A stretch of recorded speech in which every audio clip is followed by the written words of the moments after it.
रामकृष्ण हरी सर्वांना. बघा, आपल्या आयुष्यामध्ये आपण किती चांगलं स्वभाव आहे ह्याला महत्त्व नाही, आपण काय करतो आणि कुणाच्या संगतीमध्ये राहतो आणि कुणाच्या नादी लागतो याला जास्त महत्त्व आहे. महाभारतामध्ये भगवान श्रीकृष्ण पांडवांच्या सोबत होते आणि पांडव खूप म्हणजे चांगले होते किंवा धर्मानं वागत होते, पण तरीसुद्धा काय झालं की बघा, त्या दुष्ट लोकांच्या नादी लागले.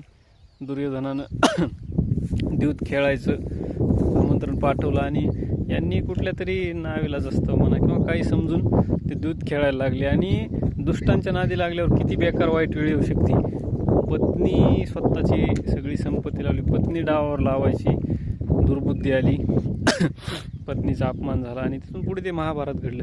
तर त्या दुष्ट लोकांना दोष देण्यापेक्षा त्याच्यापेक्षा जास्त दोषी आपण असतो की आपण मूर्ख लोकांच्या नादी लागतो, वाईट लोकांच्या नादी लागतो आणि दोष त्यांना देतो की यांच्यामुळं असं झालं त्यांच्यामुळं. तुमचा विवेक जागृत असणं सगळ्यात महत्त्वाचं, खूप गरजेचं आहे. रामकृष्ण हरी.